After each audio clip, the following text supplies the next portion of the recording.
Gautam Neurocare, brain stroke, migraine, fits, brain and spine surgeries की best neurosurgeon. అయోధ్యలో మరికొన్ని రోజుల్లో దివ్యమైన రామ మందిరం ప్రారంభోత్సవం కానుంది. ఈ నేపథ్యంలోనే ఇప్పటికే దీనికి సంబంధించిన కార్యక్రమాలను ఆలయ కమిటీ చేపడుతుంది.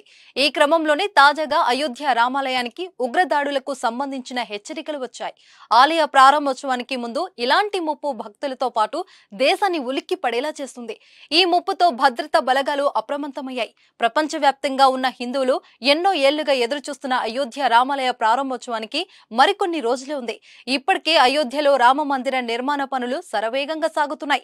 ఈ క్రమంలోనే అయోధ్యలో నిర్వహించే ప్రాణ ప్రతిష్టను ప్రధాని నరేంద్ర మోదీ చేతుల మీదుగా జరిపించాలని శ్రీరామ జన్మభూమి తీర్థక్షేత్ర ట్రస్ట్ నిర్ణయించింది. దీనికోసం ఢిల్లీలోని ప్రధాని నివాసానికి వెళ్లి ఆహ్వాన పత్రికను కూడా అందించారు.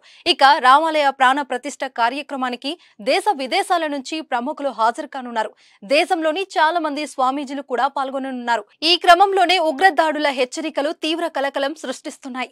అయోధ్య రామ మందిర ప్రారంభోత్సవానికి హాజరు కావాలని ఇప్పటికే ప్రధాని నరేంద్ర మోదీని ట్రస్ట్ సభ్యులు ఆహ్వానించారు.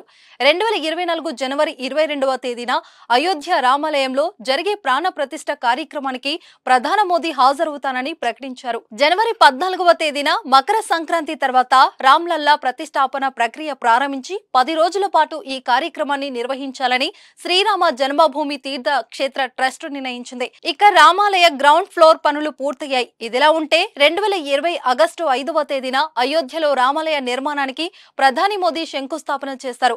ఉగ్ర హెచ్చరికల నేపథ్యంలో అయోధ్యలోని రామాలయం చుట్టూ భద్రతను మరింత కట్టుదిట్టం చేశారు. ఉగ్రదాడి జరగవచ్చనే నిఘా వర్గాల సమాచారంతో భద్రతా బలగాలు అప్రమత్తమయ్యాయి. అనుక్షణం పూర్తి భద్రతా వలయంలో అయోధ్య రామాలయాన్ని ఉంచుతున్నారు.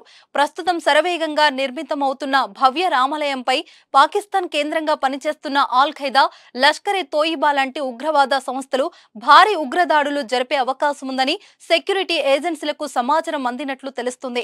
అయితే దీనికి సంబంధించిన అడ్వైజర్ ని కూడా త్వరలోనే ఏజెన్సీలు విడుదల చేయనున్నారని విశ్వసనీయ వర్గాలు చెబుతున్నాయి.